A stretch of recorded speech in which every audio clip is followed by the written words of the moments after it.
Welcome to After Hours Theology Club, where two theology profs, Jason and Joel, kick back after class for informal, thought-provoking chats about faith, scripture, and life. Whether you're a fellow theology nerd or just curious about big questions, pull up a chair and join the conversation. Here we are. Yeah, we are. Episode 3 point whatever. Yeah, we know you're hungry for more episodes. Yeah, that's what Jason's been saying. Mm-hmm. He says there's a demand, and I agree with you, frankly. Mm-hmm. Okay. Yeah, people want sound theological learning, yes. And so they go to university for that. But when they want just chit-chat, they come here. Yeah. So there's good stuff. Yeah, there's great stuff. Sometimes you got to dig. And today, actually, it's going to be great. How are you doing? What's new in your world? Doing well. What's new? Big week last week. Just lots of good conversations, some tough ones, but still good. What else? I'm loving the weather. Man, to me, weather's not small talk. Weather's a big deal. Yeah. So I'm just like, I love having the sun out. It's going to be like 16 today. Really looking forward to that. Yeah. I'm trying to think if there's anything else. I'm going to start playing, there's a new Donkey Kong game for Switch 2. Yeah, got it for the kids, and they loved it, so I feel like I'm going to try it. Okay. Yeah, see how it goes. So fantastic. Yeah, how about you? Good. Yeah, doing well. Yeah. Mm-hmm. Son-in-law got accepted to a master's program. Oh, right on. Congrats. On the West Coast. Yeah, it's exciting. So I think they'll be packing up August and heading out that way. Yeah. So that's great. And otherwise, the weather's good in my world.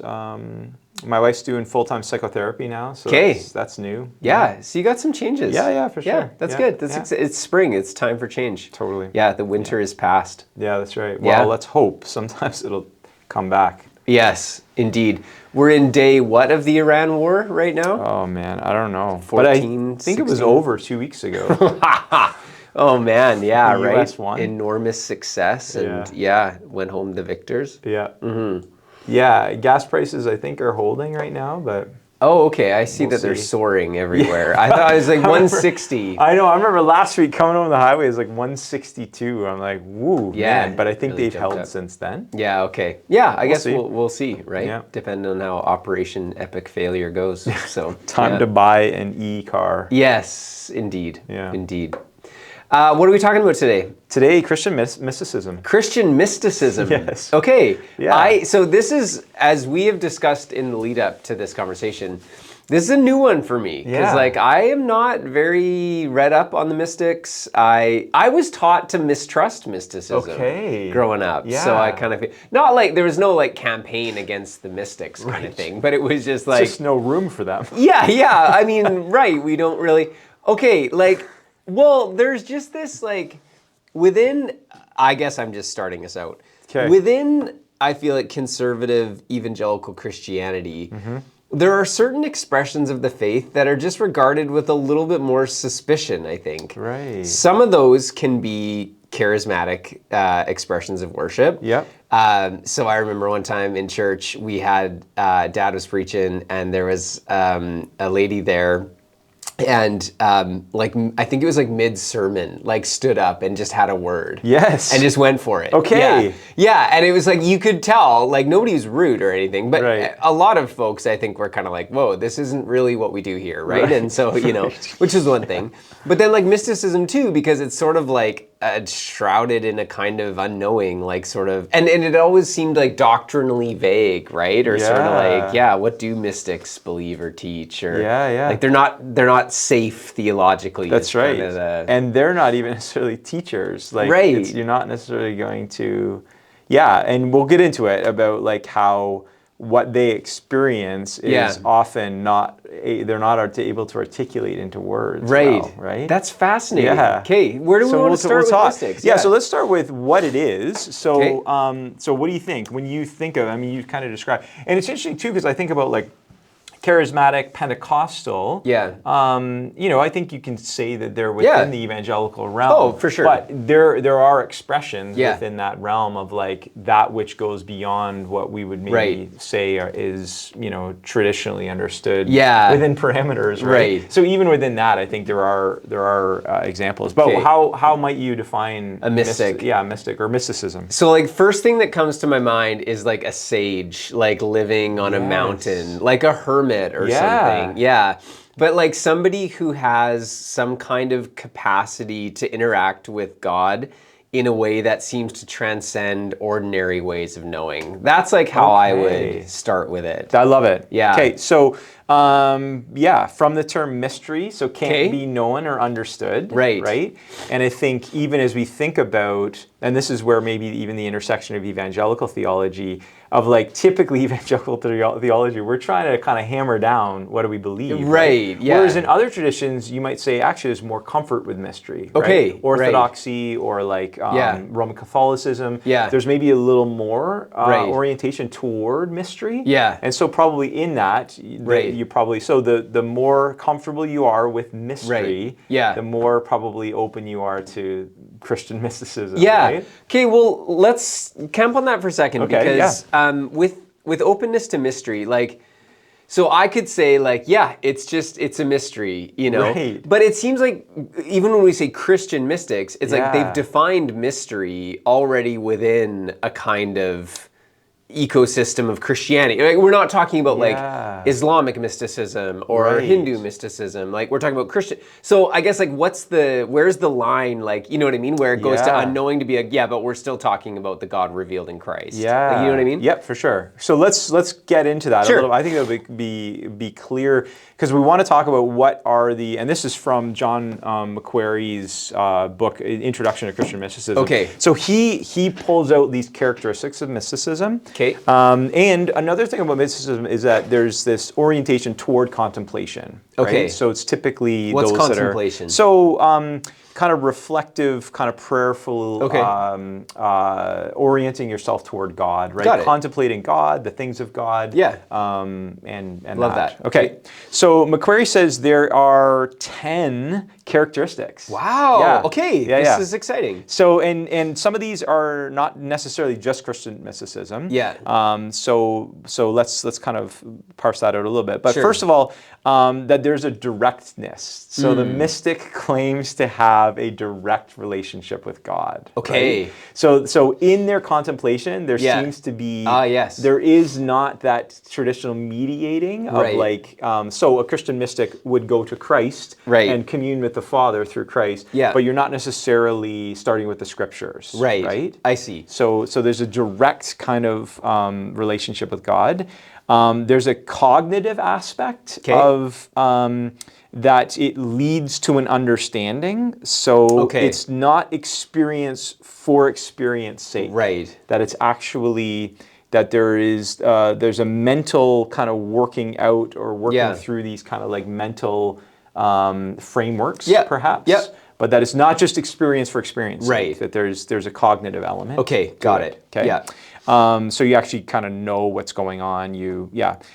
There's an ecstasy or rapture. Thing. That like I've heard that, right? Yeah. Like I kind of think of is it Teresa Avila that had, was there not some rapture or for sure ecstatic elements there? Yeah, exactly. Yeah, and for sure. And all of these ones that we'll talk a bit about Teresa, we'll talk a bit about St. John. Yeah. But they had this kind of like communion with God that you wouldn't necessarily be able to kind of get there just by reading your Bible. Okay. So, hear that? Well, and I think too, like, I mean, you can think about even the Apostle Paul. What was going on when he talks in Corinthians about being caught up to the third heaven and referencing these visions and revelations he received, right? Right. I think there's also something to be said for what he describes. I forget where it is in Ephesians. I should have been more prepared this way, but like where he talks about the mystery of the gospel. Oh, right? Of course. Right? Yeah, that's right. Yeah. So I think even that kind of, as we talked about the mystery and what is that, right? And how do we maybe have a locked down understanding of what the gospel is in terms of verbally articulating it. Right. But there might actually be elements of the gospel that call us to more of an experiential kind of thing. So there's an ecstasy rapture, there's intense moments, there's highs and lows. There is like Gillian of Norwich is another example. And it's even been described as like almost like similar to drugs without drugs. Oh, right? okay, yeah. So this kind of like experience, this kind of like, whether it be visions and those sorts of things. So. Yeah, okay. This also makes me think of Joan of Arc a little bit. Right. I don't know if we would call her a Christian mystic. Again, I don't know enough about her, but just again some visions and sort of There was a great quotation. I'll fumble it, but she was sort of being heckled by her captors at this point, and she had said that like she heard the voice of God like in her head, and the captor said like, that's just your imagination, and she said, yes, I know, that's how God speaks to me. Like it's just a really powerful kind of statement there, but again, that direct experience of God that way. Totally. And here's this, and then there's this element of, because I think this speaks to it a little bit as well, and that is because you can't always articulate what's actually happening, right? So there's this apophatic or negative theology thing that happens with mystics. And what is apophatic? So apophatic would be that, and you probably know this as well. So there's cataphatic, which is, who is it? Somebody describes it as characteristics, attributes, or experiences of God that can be described and known. So, and often using speech, so you can actually articulate, this is who God is, or this is how we understand God to be. Whereas apophatic is almost what God is not, or beyond words. Right? It's this direct experience of the transcendent. That because God is not human, there's a transcendence that transcendent reality. That how do we describe this? Words escape fail us. That's right. And so that would be more of apophatic or negative theology. And that's where mystics tend to be. So we'll come back to that as well. But it's going beyond language, just describing things that even describing you can't describe. It's impossible to communicate with words. So what you see or hear in the writings of the mystics will be experiences that they've had, that they might use imagery to convey their experience of God, but often not describing God in God's self. Right? Yes. So, fifthly, there's a self-knowledge or an inwardness that a discovery of self leads to discovery of God. So it's almost like an interiority, and a coming to know self, and discovering that God actually is there. Right. Wow. So I think so this is where the transcendent on the one hand is like the God who we cannot describe even. There's also this interiority of like, that God is present, even though we still can't describe. And there's not like a kind of blending of persons, like that the mystic is God, or is I don't get that sense. Like there's not a sense of like that there is definitely a growing intimacy, and there is this sense of like almost like a marital union that seems to happen. But not that one becomes the other. I understand. Or, you know what I mean? Like a confusion of persons. Exactly. Yeah. Okay. Great. Okay. Okay, good. St. Augustine, I don't know, some would even say St. Augustine was a bit of a mystic. He has this experience with Monica, his mother, actually. At one point, they're having this conversation, and it's really interesting. I remember encountering that as well, and it's kind of like people kind of noted as like, he had some mystical experiences too. Right, So I don't know exactly what one of the places I ripped this out of, but he says in his Confessions, I entered into my inward self, thou leading me on, and I was able to do it because thou wert become my helper. Interesting. So it's there's the exploration of the interiority, going deeper into the self to discover God, or being led there by God. Sixthly, doctrine of God. So focus on God being great mystery, and God is found within. Right. So it's not this abstract kind of like force or experience. That there is an actual belief in God, or like a coming to this being person. In some ways. So, and would you say like doctrine of God, like not at the expense of like doctrine of Christ, but like, is it just kind of like that's where they're focused, is kind of on God's self? Yes. Yeah, that's right. And no, I wouldn't say at the expense of Christ. Again, this would probably be relevant to not just Christian mystics. Right. Christian mystics would obviously, it's the God in Christ. Yeah. Yeah. Okay. Yep. Helpful. Okay. Individualism. What are we at? How many? Number 7. Number 7. Okay. 7 of 10. Number 7. Individualism. So it's a withdrawal from pleasures and distractions, including human society. My sage on the mountain. Yeah, in exactly. The cave. Yeah. You got it. Totally. So this kind of, it's not about, so the contemplative, the individual, isolated. Yeah. 8th, passivity. Okay. So I think even mystic is not so much, it's not so much investigative. Okay. Right? So they're not actually pursuing something or probing at it. They're not like diligently researching and trying to come up with the next way to get a hold of God. That's right. It's almost like God will come as I wait. I see. Or I will have this encounter. Right. Not because I'm willing it, but because God chooses to come. I see. But I will wait. Okay, so God is the agent, the acting one. Exactly. In this. Yeah. Yeah. Okay, and that's helpful because it seems like with mysticism, it's not about a kind of human striving, or as though we could grasp God. Yeah, like, or conjure something up. Right, yeah, that's right. Right. Yeah. No, I think that's like a useful dynamic, right? Because it seems like there's these two ways into mysticism in some way, but,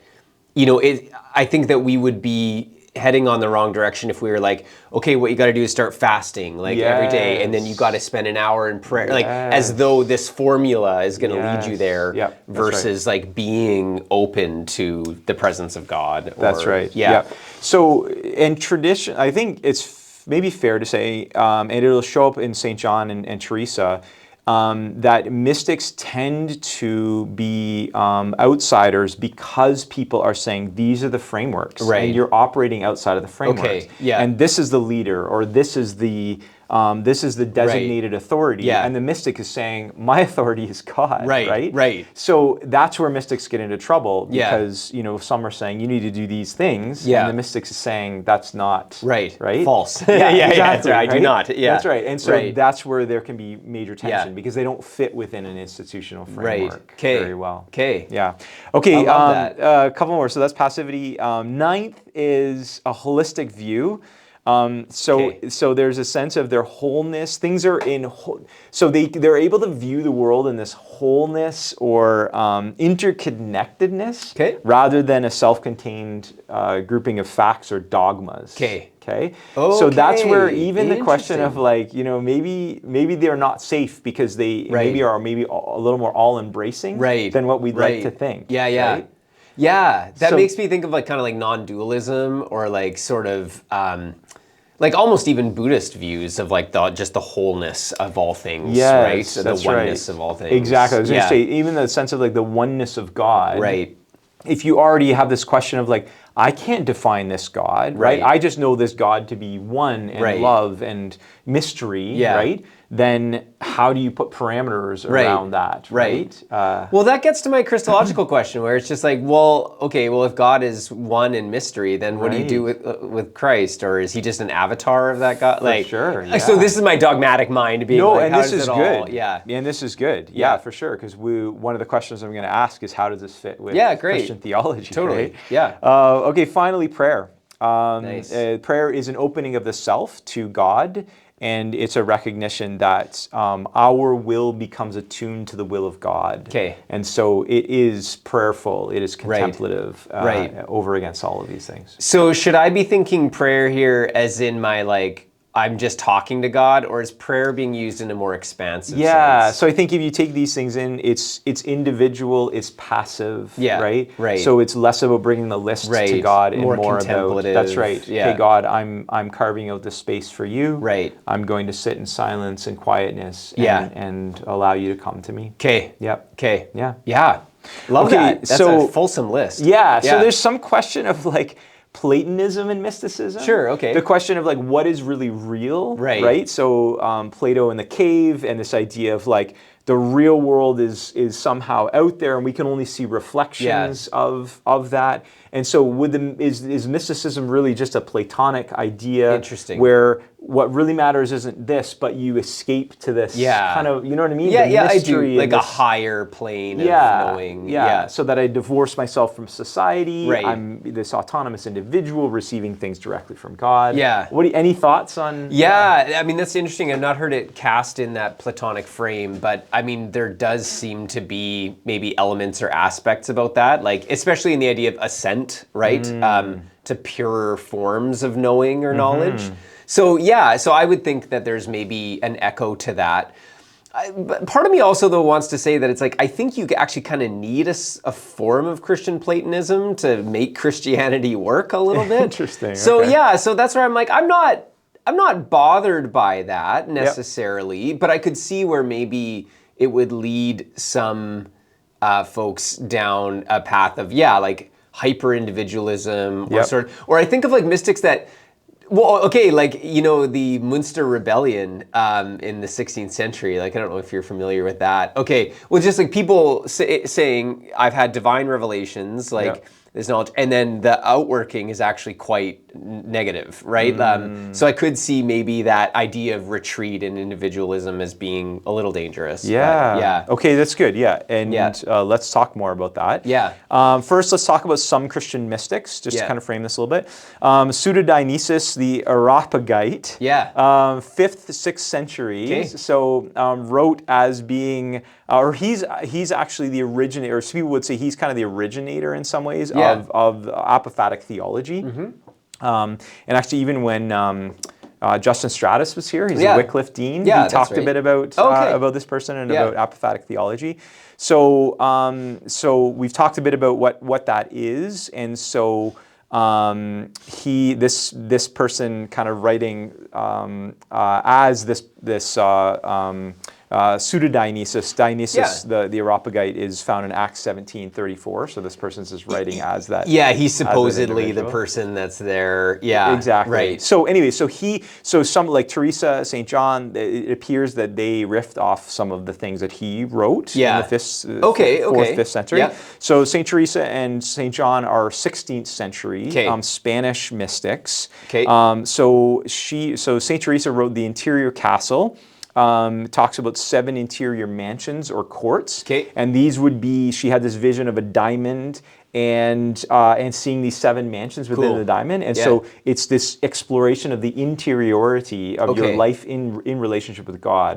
So Saint Teresa and Saint John both were Carmelites, both were like Christians. They were Catholic as pretty well everyone was who wasn't Orthodox.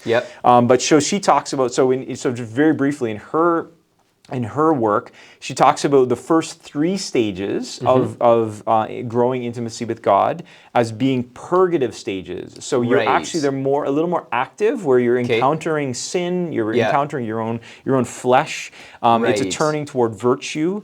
Mansions 4 to 5 are illuminative, so you're starting to enter into supernatural prayer.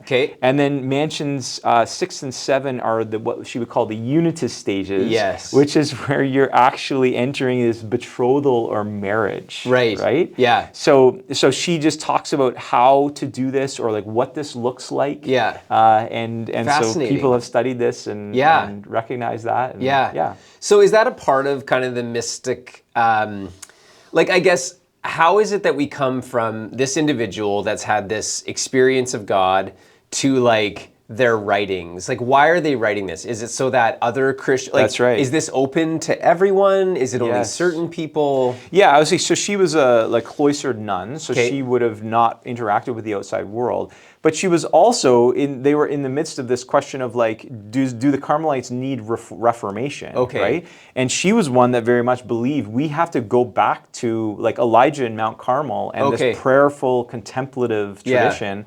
And so she was in some ways ostracized, and St. John was even, it was brutal for him. But so she was writing in this context where she was a reformer, and others were saying, no, we have our way of being, we have our accountability, all of those things, right? So she was in some ways writing to help and support, and St. John was actually St. John of the Cross was one of her mentees or whatever, right? She was sort of his spiritual director. Okay. Yes. So she's writing to support and help to help them recognize some of that. Okay, I see. Yeah. So that's Teresa. Okay. So then we have St. John. So this is her kind of like another Carmelite. Protege. Yeah, exactly. So he was actually, so he also recognized that there needs to be reform here in their order. And so he actually was taken, because of his views, was taken captive by his fellow friars. Okay. Like so they would beat him weekly. Oof. Yeah, in front of his peers, and they locked him in a cell that was 10 feet by 6 feet. Okay, 10 feet by 6 feet. Yeah. And he was basically, he wrote and learned and studied there, and that's how he came up with what we now know as the poem, "The Dark Night of the Soul." Right. So just a piece of this. So this gives you a bit of a glimpse into kind of the theology or the perspective. So this is part of his poem. He says, "This light guided." So remember, he's writing this when he's in a cell in prison. Basically, it's dark. He can't really see very much. "This light guided me more surely than the light of noonday to the place where he, well, I know who," he says, "was awaiting me, a place where none appeared." Okay, now he goes on to talk about that light. He says, "O night that guided me, O night more lovely than the dawn, O night that joined beloved with lover, lover transformed in the beloved." Okay, so here we have a monk who's basically beaten. He's tortured in some ways. He's imprisoned by his fellow friars, who is having this encounter with God, and this is very dark, and recognizing that the beauty of the darkness is better than the light and the noonday sun. Right? Yeah. So we have this kind of. We don't hear a lot of description of the beloved, right? But what we have is this intimate union and the experience that he's having. Right? Yeah, I'll even just jump in a little bit and note that the contrast of darkness and light is also more than just physical, right? Because it does seem like, so John is the only one that I have passing familiarity with, but it seemed like it was almost in the unknowing, right? That there is experience or union or higher knowledge, right? That it's like this this luminous darkness, right? That kind of comes, which to me is that's really powerful, right? Because it does sort of speak about the ways in which our acts of cognition can really fall short of who God is, and how when God reveals God's self, it is paradoxically dark and light at the same time. Right. Yeah. Absolutely. Yeah. Anyways, so just really, for sure. Yeah. And you're absolutely right. Like it wasn't like God was, seemed to be coming and was close, right? Right. It's as though there's an absence there. Yeah, because these are horrible things happening to him. Like he's not. I'm sure he was down a little bit too. To be beaten and imprisoned. I'm sure it's in that darkness that he's encountering God. Exactly. Yeah. Or waiting on God or whatever. Right. Yeah. Right. So other mystics like Miser Eckhart lived in the 13th, 14th century. He's an English mystic. Thomas Merton, he lived in the 20th century. He was a Trappist monk. Yeah, Trappist monk. Exactly. Yeah. Evelyn Underhill, she also lived in 20th century. She was also a mystic. So so those are some of the ones. Now, one of the questions I have for you is, what do you think is the relationship between mysticism and theology? And I'll just give you a quote by Mark McIntosh. He says, "Christian mystical theology," I want to know what you think. "Christian mystical theology is bound up in dogmatic theology." That's Andrew Louth that says that. Oh, sure. Okay. So Christian mystical theology is bound up in dogmatic theology. He goes on to talk about the Trinity, the Incarnation.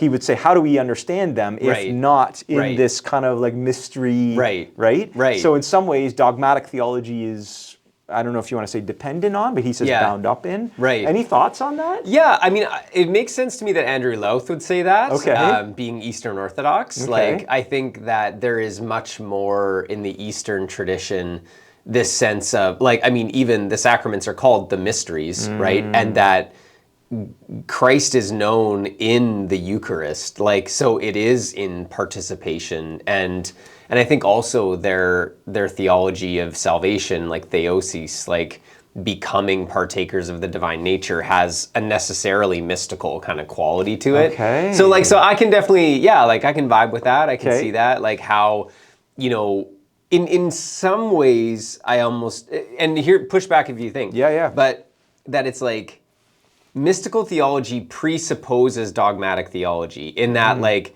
dogmatic theology kind of sets the table. Yep. And then it's like, a mysticism or an experience of God is what that's for. Like, so we're not just kind of dogmatic theologians just to know the rules, but to actually encounter God and realize that it's like the rules are kind of, you know what I mean? Like that's kind of how I see it. I mean, how do you think of it? No, that's great. Yeah, no, it's interesting because in some ways I wonder if it's that, and I guess it depends on.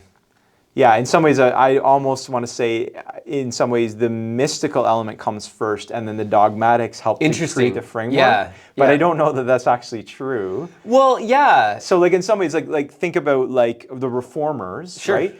Obviously, had some sort of encounter that led them to recognize that the framework is problematic, and we need to create a new framework, or we need to. So, in some ways, it's like. It's the experience that leads to a reframing or whatever, right? Yeah, and so I could sign on with that. I guess it's kind of like, where do you start the track, right? Because it's kind of like, I think humans probably from time immemorial have had these kinds of experiences. But and have expressed them in different languages, right? Like, so I think of like Sufism in Islam, right?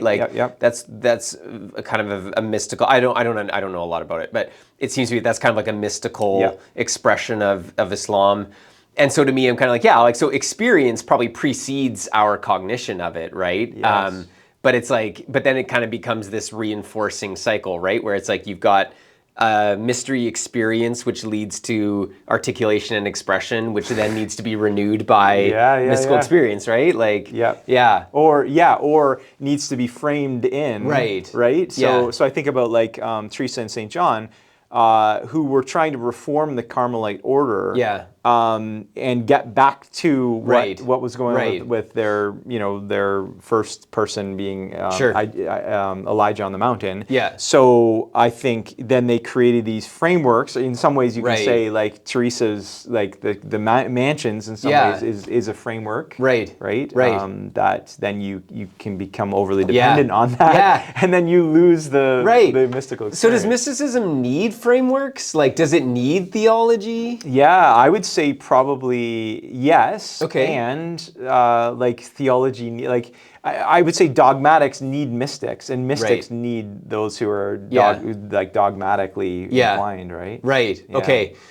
So then, I guess, is it better to think of mystics as like a special vocation in the church, or is it better to think of mysticism as like, we all are Christian mystics? I think that probably comes to, and this is one of my questions is, what role should Christian mysticism have in the church? Right? So like, so maybe that's helpful to talk about, because in some ways I think it has to do with what's your ecclesiology. So do you have a strongly ordered ecclesiology, or is it a little more What's ecclesiology? Loose? So like the study of the church, the doctrine of the church, right? How do we understand this? And so how does that relate to mysticism? Like if we have a strongly ordered doctrine of the church? That's right. So if we have a strong ordering, I would say it's difficult to have a place for mysticism, Christian mysticism. Right? Because it's outside. It's boundary, it's boundary breaking. It's going to cause tension. It's kind of like, here's where we keep the dynamite. You know, it's like, we got to keep that away. So in some ways, it's like you can almost say the prophets are like the mystics, right? They come and they bring a word, and it might not be what is going to be helpful for the institution, but it might be helpful for the people turning back to God. Right. Oh, interesting. So they almost serve like a prophetic critique. I mean, maybe. Well, and this is where I think mystics, traditionally there's an interiority that you're, like, I don't see a prophetic movement in what we're describing here. Right. But I think it could be that if you are meeting with people and encouraging them to explore, then that might create some tension of saying, what are you doing here? Right? So are we concerned about mystics because we can't control them? Or like, you know what I mean? Like, there's sort of in individual encounters with God, there's no rules. Like there's no, it's kind of like, yeah. And it's happening in somebody, and it's right. like, yeah. Well, and I would say, like, what do you think? Are you concerned about mystics? I'm not sure I'm super concerned about Christian mystics. Like, as though they're this, wild. Yeah, because I don't see them as being, like, I'm not here, like, even in the characteristics, Macquarie's characteristics, I'm not reading that they are revolutionaries, right? Or that they are radicals, right? It's that there is, if people are seeking their counsel, there may be... You got to read about the Munster Rebellion, man. I can't believe I'm not prepared for this. But yeah, it does go weird, man. Like there's stuff. Read it home. Yeah. Okay. And this were a group of people that were starting to get together. Okay, I'm just going to like... Oh, we better look this up. Maybe we need to have a special segment just for that. Okay, the Munster Rebellion was a radical Anabaptist uprising led by millennialist mystics who sought to establish a new Jerusalem in the German city of Münster. Okay.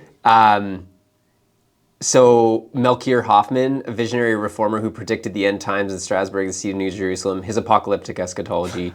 Jan Matthews, a former baker who believed himself a prophet and declared Münster the new Jerusalem. Like, I mean, I think that they had these visions, and then like it did lead to this. Right. And wasn't Joan of Arc's visions, weren't those related politically as well too?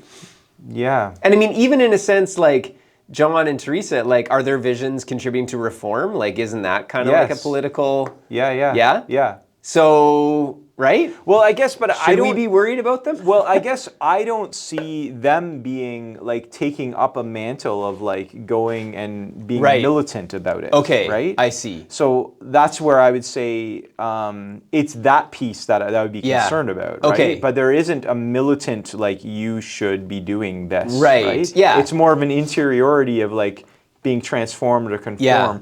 I would say to the image of Christ, right? So that that's good. Yeah. I'll send you an article. Okay. Yeah, no, that's really good. Okay, so the other question is, so what do you think? Is there a role or place? So it sounds like for you, you're saying I would be concerned about a group kind of like wanting to implement their own kind of new ways of, I don't know. I mean, I would say I'm a lot less bothered by mysticism now. Like, I don't, in my mind, I'm like, are there any mystics anymore? Like, who's a mystic now? Like, because I just feel like our world is so, like, it just drowns out what mysticism is trying to achieve. Like, through distraction and, all these things, and mysticism is trying to, focus and contemplation. Yeah. So I'm like, if somebody is pursuing that path of personal ascesis towards it, I'm like, go for it and let us know what you find. Right. So, yeah, like... and I'm not being flippant, like I genuinely mean that. Yeah, so no, there's not concern there. Like I would maybe, I think maybe before not having understood a lot about them, maybe regarded it with more suspicion, but after reading John of the Cross a little bit and like kind of being like, oh, okay, like I see more of what he's doing here, like, I have more comfort around that for sure. Yeah. That's good. And also just like, I think as you get a bit older, like your experience of God is complexified, right? Like, and paradoxically simplified, but like, it's just, old dogmatic categories, they don't hold a wild God, like they'll kind of, they inevitably need to be renewed, right? Yeah, it's interesting. Do you think there's a role in evangelicalism for mystics? Yeah, because I guess I just think, and maybe it's probably dependent on the denominations, right? Because I think some are a little more open to it than others, right? Like fundamentalist movements, I would say, are probably not going to be very open to it. There might be some resistance there. Yeah. Like, would you call like Richard Foster, Dallas Willard like mystics? Yeah, or like embodying a mystical spirit? Kinda? Yeah, I would say probably more so. Yeah. Eugene Peterson? Yeah, I would see anyone that starts to go beyond like bleed categories. I would even say there's that like Richard Rohr would be modern day, like you know, and again, not evangelical. He's outside the evangelical kind of framework, but I think people that bleed into other areas, or we'd say, oh, this is not confined to evangelical, this is not confined to, right? And so maybe that's it, is that it's like, I think mysticism resists those categories. And so it's like, is there a place within evangelicalism? It's like, well, no, because mysticism is naturally going to be pushing those boundary definitions, you know? So, but that it's not something we should really be afraid of, you know, because we do need renewal, and we do need sort of the church coming together to discern these kinds of experiences. So no, I see it as generative, as life-giving, when it's not destroying a German town in 15 whatever. Okay, what's your experience? Do you have any experience, whether you know someone or people, or whether you feel like I don't know, any experience? Like I kind of don't want to put you on the spot. I can share like my own, you know, upbringing of feeling like I didn't, there wasn't really any of this. I remember I think I shared before, a woman in my church that was say a bit about scary. that. Yeah, like when I was pre-high school, I was probably grade 5 or something like that. And I remember a woman got up in my church, and similar to what your experience was, she talked about Christ coming, and you know, that she had this kind of like, you know, revelation or whatever. And the pastor gave her some time just to talk about it, and it just absolutely terrified me, because I was like, I'm not ready. I don't. So that was kind of sticks out in my mind. And then encountering some of these writings of like, you know, Foster, and like, you know, realizing that, oh, there's a celebration of all these disciplines. And some of them are like solitude, and some of them are meditation. And so recognizing that there's these things. And then I think about a spiritual director I had back when I was 2 churches ago back in Ontario, and she had a bit of a mystical kind of like angle to her spiritual direction. Using the imagination, and just kind of like being open and sitting and waiting. So those are kind of those I feel warmly about those times, and what I've learned about myself and about God. Those are just a few of my kind of like experiences. So, Man, that kind of made me think too also of like quietism. Like I don't know if you have done much reading on that, or just it was kind of like in the 18th century, at least I know Wesley was a little bit nervous about it, but there was kind of this idea that like, you get together and you just wait on God to move, kind of thing. I don't know how closely that would be related to. It sounds a little bit Quaker, like for sure. There'd be a similar strain there, but no, like I would say I had a pastor growing up, great guy, and I would say he probably leaned a little bit more mystical too. I mean, like Dallas Willard, Richard Foster, similar guys, you know, and it's true that it was like one of the nice things about working with him or having him as a pastor was that just a different nuance or flavor of the faith is displayed, and you can kind of interact with somebody who walks with God in a different way, you know? So I really appreciated that. I have found spiritual directors tend to lean more that direction. Like both of mine have been probably leaning more that way. But again, it's welcome, because not really leaning that way personally, I feel like having people, it's sort of like it is a discipline to exercise the soul or the spirit in that way. So to have spiritual directors come along and kind of help with that has been really useful too. And then I would say I have had a mystical experience, but it's probably a podcast for a different day. Okay, that sounds good. Yeah. So like, and I think probably even having had that experience, like I'm a lot more open to kind of what that would look like, and just sort of like, again, maybe appreciating the sacred aspect of them. Like they're not utilitarian in the sense that it's like, oh, we're going to get this key insight and then we're going to plug it into the church. Like there really is something gratuitous about them, right? That seems to be like, that God is the point of these experices. You know, it's not our program of reform kind of thing. I know you're not saying that, but no, it's good.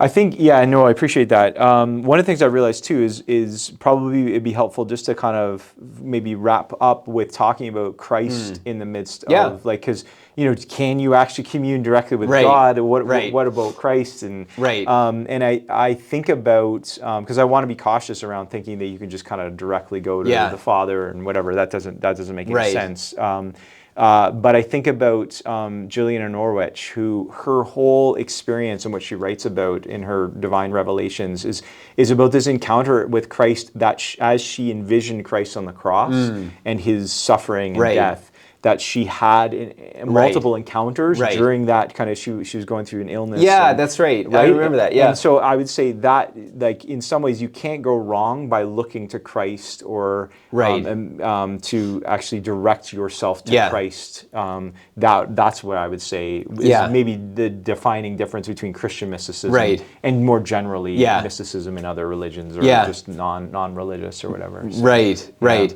Yeah, I mean, I would agree. I think there's, it might have been Origen, but I think it's probably Gregory of Nyssa. But he talked about how, like, Christ is the face of God, right? That it's like, because God dwells in unapproachable mystery, we have no access to God except through Christ. Right.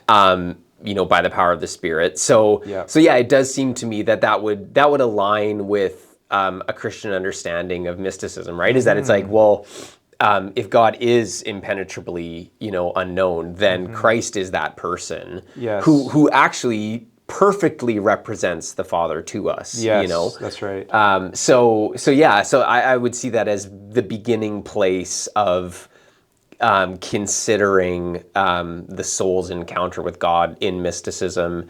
I even think, you know, so when John of the Cross talks about, you know, kind of the lover and the beloved, like, I think it's like Christ is sort of seen as the one who is the lover, right? And we are the beloved. And like, there is, like, I mean, it's in the language of the New Testament, right? But just nuptial type imagery and the way in which, like, Christ is the groom and we are the bride and right, like, so whether it's using just, you know, traditional categories to communicate a truth or whatever, but that dynamic, I see it playing out in mysticism a little bit too.